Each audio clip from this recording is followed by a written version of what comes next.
Demak, darsimiz sarlavha texnikasi, ya'ni bu oldingi darsda biz maqola yozish texnikasini o'rgangandik va sarlavha texnikasi. Sarlavhada, ya'ni sarlavhalar qanchalik qiziq bo'lsa, bu maqolani o'qish darajasini 50% ga kafolatlaydi. Ya'ni maqolaga bo'lgan qiziqishni 50% ga kafolatlashi bu aynan sarlavhaga bog'liq. Deylik, kitoblar yoki boshqa narsalarni biz sarlavhasiga qarab turib, ya'ni nomiga qarab turib olamiz. Ikki eshik orasida o'tgan kunlar yoki bo'lmasa boshqa turdagi kitoblar va bu kitoblarni muqovasiga qaraymiz va o'sha kitobda yozilgan sarlavha asosida, ya'ni nom asosida biz kitobni tanlaymiz. Xuddi shunday maqolalarni ham o'qish jarayonida bu bir qancha texnikalarni bilishlanish shart. Ya'ni shunchaki quruqdan quruq maqolaga sarlavha qo'yish boshqa, uni qiziqarli qilish boshqa, e'tiborni torta olish boshqa narsa. Bunday masalalar bo'yicha hozir sizlarga bir qancha misollar keltirib o'taman. Demak, bugungi o'rganadigan narsamiz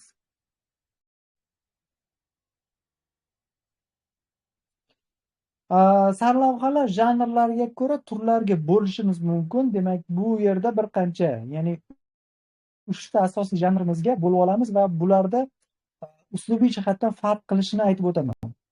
Demak, axboriy janrda maqolalarda biz sarlavha tanlashda axboriy janr nazarda tutilyapti. Bu yerda xabar yoki bo'lmasa boshqa turdagi korrespondensiya materiallarida qisqa lo'nda axborotlar yetkazilishi uchun ular sarlavhasi ham aynan shunday bo'ladi. Qisqa lo'nda, odamlarga tushunarli tilda bo'lishi kerak. Eng asosiy narsalardan biri qisqaligidan tashqari u yerda muhimmiylik jihati ham asosiy rolda o'ynaydi. Shu narsani keltirib chiqargan omillarni bilishlaring kerak. Shundan kelib chiqadiki, biz badiiy publitsistik materiallar tayyorlashda qisqa lo'nda va bir qancha uslublarga tayanamiz va bu haqida hozir batafsil tushuntirib o'taman. Demak, keyingisi badiiy publitsistik janr deyiladi. Badiiy uslubda sarlavha qo'yishda nimalarga ahamiyat berish kerak?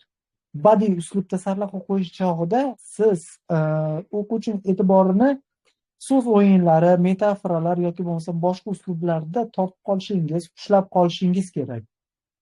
Ba'zida siz u yerda badiiy iqtiboslardan ham foydalanishingiz mumkin bo'ladi. Demak, keyingisi esa tahliliy janr.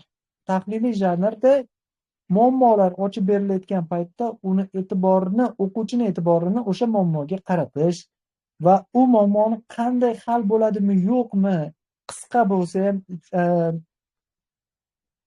narsa tashlab ketish kerak. Ya'ni bu jarayonda siz u o'quvchiga muammo shu bor va siz ko'rib turibsiz, bunga nima qilamiz degan narsani so'roq yoki bo'lmasa yechimini berishingiz mumkin bo'ladi. Sarlavhani shunaqa qo'yish kerakki, tahliliy maqolada imkon qadar uni e'tibori muammoga yuzlanishi kerak.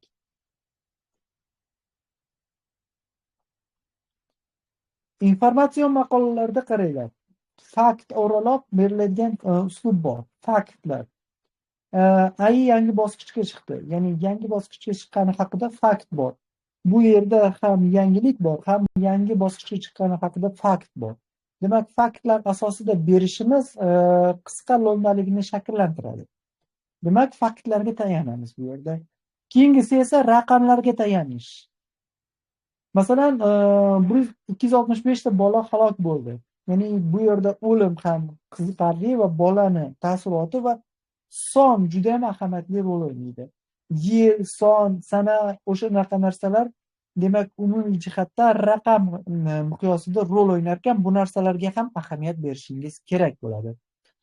Demak, keyingi narsa yana kutilma degan narsa bor. Informatsion maqolalarda biz nimadir kutgan bo'lishimiz kerakki, o'sha narsani bo'lgani xabari chiqib qoldi. Demak, o'sha xabarni deylik, masalan, Messi va Ronaldo bitta joyda o'ynashini ko'pchilik kutadi, qiziqadi va shu narsani berishimiz ham qaysidir jihatdan muhim. Va o'sha narsada kutilma narsasi beriladi. Tahliliy maqolalarda savol qo'yiladi.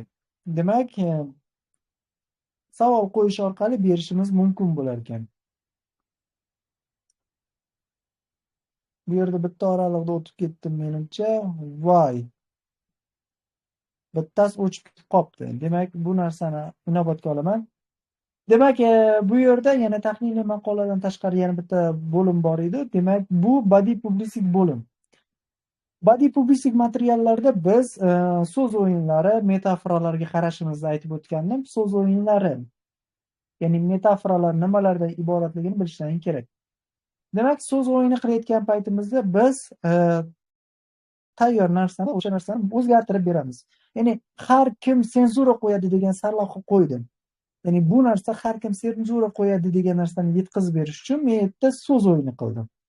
Farrosh ham senzura qo'yadi degan so'z o'yini orqali odamlarga yetkazishga harakat qildim. Keyingi maqolada esa xuddi shunday yana boshqacharoq maqolada so'z o'yini emas, endi metafora, qayta nomlash. Bir narsaga qayta nom berish metafora deyiladi. Bu narsani ona tilida o'rgangansizlar. Demak, biz agar qizlar o'qishga kira olmasa, institutga kira olmasa, deylik, bizda O'zbekiston sharoitida nima qilinadi? Turmushga chiqadi. Demak, o'shani Qozon tovoq institutiga topshirganlar sarlavhasi ostida, demak, so'z o'yini. Ya'ni Qozon tovoq instituti deb turib, ya'ni oiladagi ro'zg'orni institutga qiyoslab turib, biz Qozon tovoq institutiga topshirganlar deb turib so'z o'yini qilishimiz mumkin ekan. Demak, badiiy uslubda ham yana berishimiz mumkin. Badiiy uslubga, ya'ni biron bir mashhur jumlalardan foydalanishimiz mumkin. Bu internetda trend bo'lgandan tortib, kitoblardan olingan mashhur jumlalar yoki kinolardagi mashhur jumlalar ham kirib ketadi. Shu jihatdan mashhur jumlalarda ulardan to'g'ri foydalana olish ham badiiy publitsistik maqolalarni e'tiborini tortadi. Shu jarayonda farqlashlaring kerak. Badiiy publitsistik uslubdagi sarlavhani informatsion maqoladan qo'llashlaring mumkin. Ya'ni bu umumiy texnika, lekin aynan shuni qo'llash kerak degan narsa yo'q. Oxirgisi esa tahliliy uslubdagi materiallarda nima qilish kerak?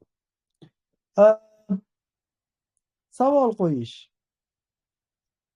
Sun'iy intellekt kitob yozishni mumkinmi degan savolni qo'yyapsizlar yoki bo'lmasa boshqa savollarni qo'yyapsizlar.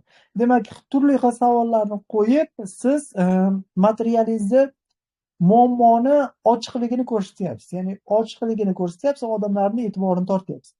Muammoli materiallar yozishda mana shunday sarlavhalar qo'yilishi mumkin. Masalan, men yaqinda tayyorlagan materialimda itlar ko'chada daydib yursa ham 102 ga qo'ng'iroq qilinadimi degan sarlavha qo'yganman. Nimaga bunaqa qo'ydim? Chunki hamma narsaga 102 javob beradi. Aslida boshqa javob berish kerak-ku degan narsani va o'sha tashkilot hozirgacha yo'qligini ko'rsatib berishga harakat qilganman. Va shu jihatidan sarlavha qo'yishda mana shunday texnikalardan foydalanishimiz mumkin ekan. Muammoni bo'rttirish. Mavjud muammoni yana ham bo'rttirishimiz mumkin ekan bu tahliliy maqolalarda.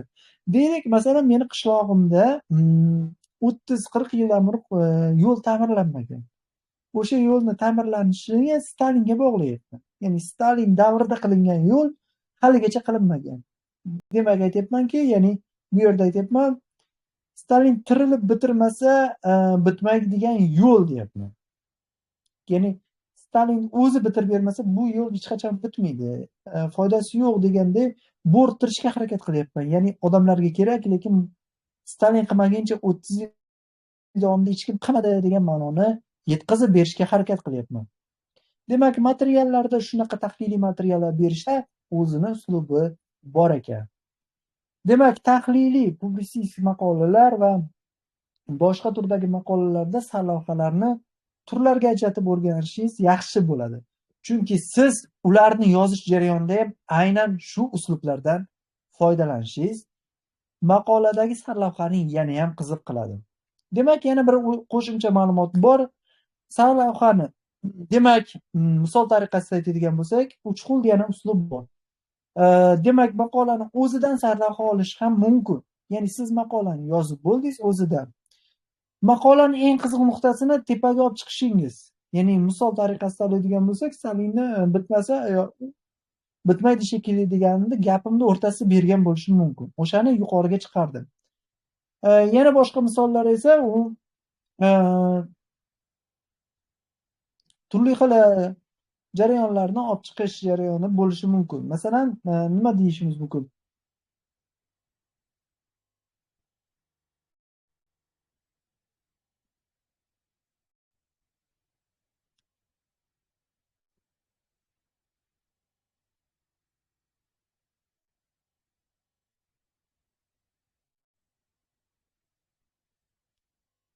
Keyin yana bir narsa bor, muhim gap bilan yozib, uchta nuqta qo'yib qo'yish ham shakllari bor. Ya'ni, muhim gapni yozasiz, demak, u yerda uchta nuqta bilan yakunlaysiz. Masalan, yo'l ta'miri hali yil davomida rejalashtirilgan, lekin deb turib uchta nuqta qo'yib qo'ydingiz. Bu yerda sarlavha, ya'ni tugal bo'lib qolyapti, gap tugallanmagan holatda qolib ketyapti va jarayonni oxirigacha yetkazmaganligingizni maqolada ko'rsatib berishingiz mumkin bo'ladi.